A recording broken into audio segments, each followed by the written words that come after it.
Tag TV brings you daily news bulletin from India. Breaking news and views from India.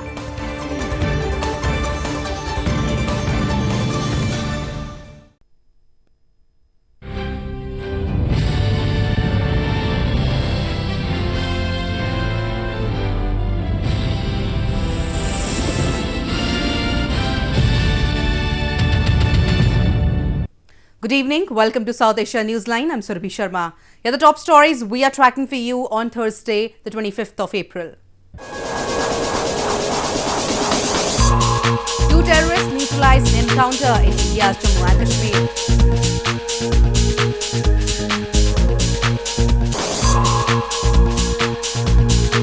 Afghanistan's chief executive rejects President Ghani's invitation for peace Shirga.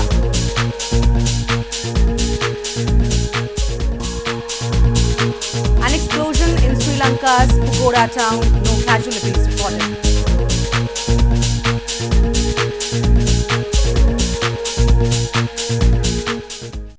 And now for all the details. Two terrorists were neutralized in an encounter by security forces in Anantnag district of India's northern Jammu and Kashmir province on Thursday. This came a day after Indian Army claimed that a total of 41 terrorists have been gunned down in the province post the deadly Pulwama terror attack in February. Security forces gunned down two terrorists in an encounter in Anantnag district of India's northern Jammu and Kashmir province on Thursday. The encounter broke out after security forces cordoned off an area in Bijbihara town in Anantnag based on specific inputs about the presence of the terrorists. A senior police official said that both the terrorists belonged to Pakistan-based Hizbul Mujahideen terror outfit. One AK-47, a self-loading rifle and a huge quantity of ammunition were also recovered from their possession. One AK-47 and one SLR and a huge quantity of ammunition has been captured from their possession. Both of them belong to Hizbul Mujahideen and they've been active. One was active since 2017 and the other one became active in June 2018.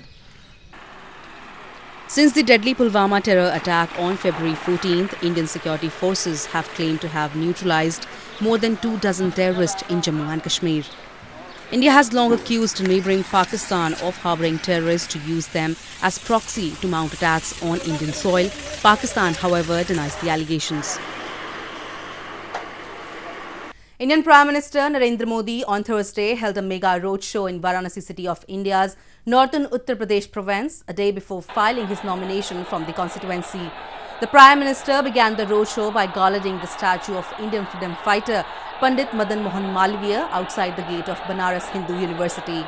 He was later scheduled to perform special prayers at the banks of river Ganges in the city. The general election, which has 7 phases, began on April 11th and will end on May 19th. Varanasi will go to polls in the final phase on May 19th. Votes will be counted on May 23rd.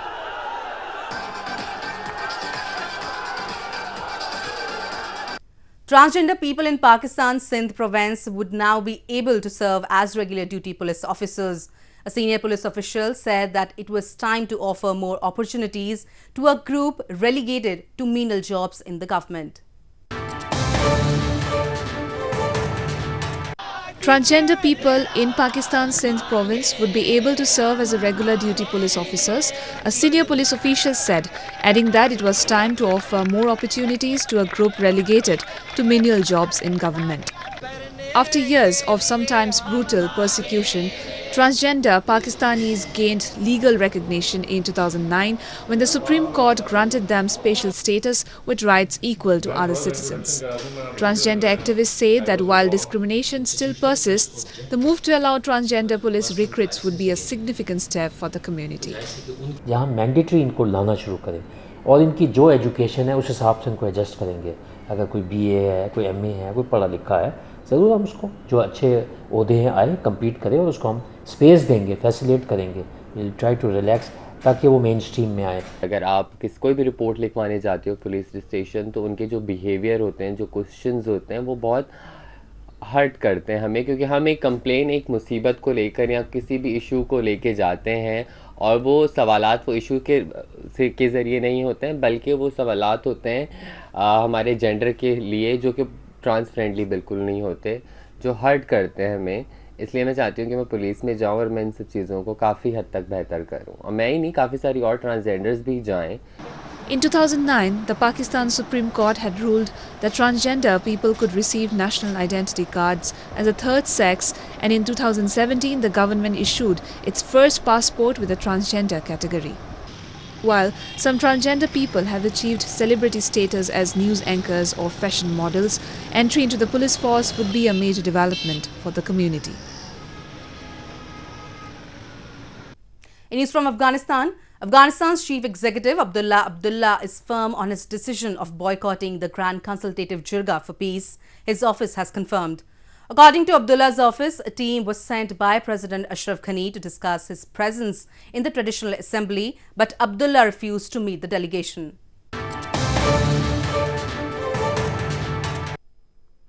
Afghanistan's chief executive Abdullah is firm on his decision of boycotting the Grand Consultative Jirga for Peace, his office has confirmed. Head of Abdullah's office, Abdul Kahar Abid, has said that Abdullah has been invited by the presidential palace to attend the event, but he has rejected the invitation. Abid added, a team was sent by President Ashraf Ghani to discuss his presence in the Jirga, but Abdullah refused to meet the delegation. تقاضا شده بدون شک یک هیئتی از طرف از اونا فکر میکنم تنظیم شده برای مذاکره، حتی از آدرس‌های کلانتر. هیچ نوع مذاکره در میان نیست. با مو اعلامیه که نشر کردن قاطعانه به مو استاد هستن. So far, 8 election teams, including Abdullah's ticket, have boycotted the Peace Jirga, which is an assembly of almost 3,000 delegates who will discuss a unified stance on peace. Meanwhile, a member of the Peace Jirga's organizing committee said they have made all the preparations to transfer all the delegates from across the country to Kabul by Afghan National Army helicopters and civilian airplanes. The Jirga has been scheduled for April 29th. In news from Sri Lanka, an explosion occurred in Pagoda town in Sri Lanka on Thursday, but there was no casualties, the police said. The blast came at a time of high tension in Sri Lanka following the Easter Sunday bombings that killed at least 359 people and wounded about 500.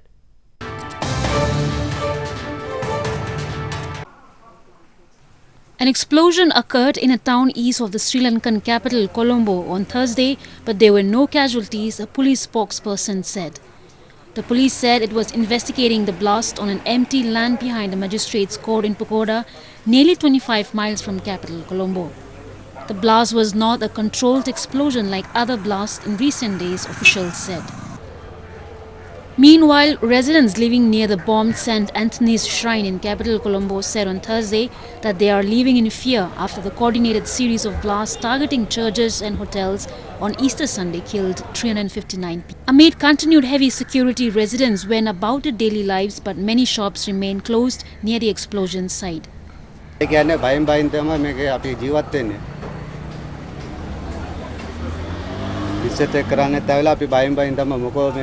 කවුරු මොනාරි පාර්සලෙත් එක්ක ආවිලා ticket එකක් ගද්දිත් අපි බයෙන් බයෙන් ඉන්නේ මොකද්ද මෙතන වෙන්න යන්නේ කියලා ඈ ඒ කියන්නේ හැමදාම දකින මූණවල දැක්කම දැන් අපිට බයයි මොකද කොච්චි කඩේ කියන්නේ අපි බය නැතුව ජීවත් වුණ තැනක් මේක ඒ කියන්නේ කවුරු උනතර ಜಾති ભેදයක් නැතුව මෙතන ඇවිල්ලා යන තැනක් මෙතන දැන් ಜಾති අවුරුල ඔක්කොම අවුස්සලා තියෙන්නේ. The Easter Sunday's bombings shattered the relative calm that has existed in Buddhist majority Sri Lanka since the civil war ended 10 years ago against mostly Hindu, ethnic Tamil separatists and raised fears of a return to sectarian violence. In news from Nepal, a housing project for 2015 earthquake victims in Nepal is in full swing. The project in the Himalayan nation is backed by Indian government, under which houses are being rebuilt. The housing project backed by the Indian government for earthquake victims in Nepal is in full swing. 4 years after a massive earthquake struck impoverished Nepal, killing nearly 9,000 people and disrupting the lives of more than 8 million people, the Himalayan nation is now showing signs of recovery. With the assistance from India, houses are being rebuilt under Nepal House Reconstruction Project in partnership with the United Nations Development Programme. It is possible because we uses the salvage material from his old houses, which doesn't require any cost. Secondly, we uses the salvage wood, and thirdly, we seek help from the community, and we conduct certain trainings here in this house, which reduces the cost. Buildings including houses, heritage sites, schools and health posts were left in ruins, water supply systems were snapped and hydropower plants were left devastated after the natural disaster. In some areas, entire settlements were swept away by landslides and avalanches triggered by the 7.8 magnitude quake. The Indian government had committed $1 billion post-earthquake reconstruction package for the Himalayan nation. Australians on Thursday observed Anzac Day to remember the fallen soldiers in the service of the country. Australian Consul General to Kolkata, Andrew Ford, laid wreath on their war memorial in India's eastern Kolkata city.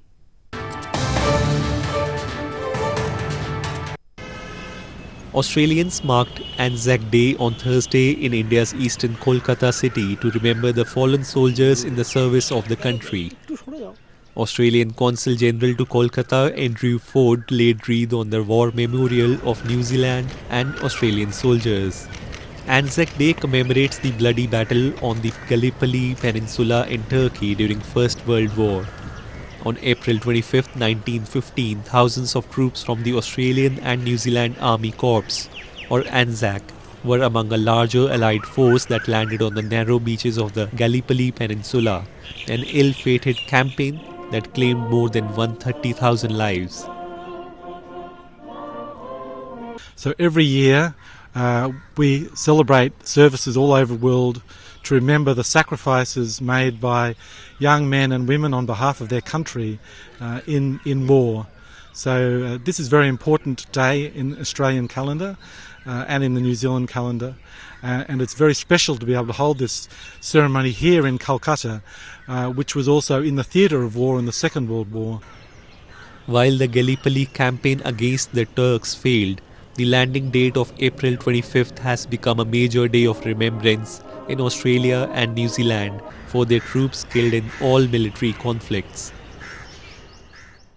A Tong Il Mudo Championship was recently organized in Srinagar city of India's Jammu and Kashmir province, in which more than 500 students participated. The championship was aimed at providing a platform to the budding local players to learn new skills from international martial art trainers. With an objective of attracting more and more youth towards sports, the 4th edition of Tong Il Mudo Championship was recently organized in Srinagar city of India's northern Jammu and Kashmir province. Around 500 students hailing from different educational institutions of the province participated in the championship and displayed their martial arts skills in front of a jam-packed audience at SK Indoor Stadium in the city. The championship was aimed at providing a platform to the budding local players to learn new skills from international martial art trainers. जो लड़कियां खास करके उनके लिए जो है martial arts बहुत ज़रूरी है। आजकल के दौर में हम देखते हैं कि क्या हो रहा है लड़कियों के साथ, बाहर नहीं निकल पाते हैं वो, और आधी लड़की जो है उनके घर वाले उनको सपोर्ट नहीं करते हैं। मैं कहना चाहूँगी कि उनको सपोर्ट करें ताकि वो भी इस फील्ड में आए और आगे जाके वो भी अपने माँ बाप का नाम रोशन करें। The local players appreciated the efforts of the organizers as it will enhance their sporting skills and they can also display their talent at the national and international level. Well, that's the way it was in South Asia this evening. Before we conclude, the top stories once again. 2 terrorists neutralized in encounter in India's Jammu and Kashmir.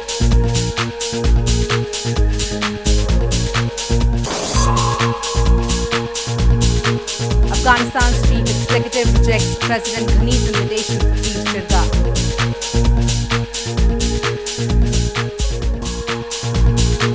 An explosion in Sri Lanka's Pagoda town, no casualties reported.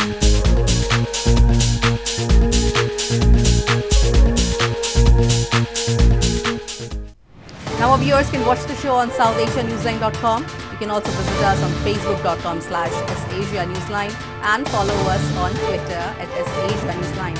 That's all in tonight's edition. We will see you same time tomorrow.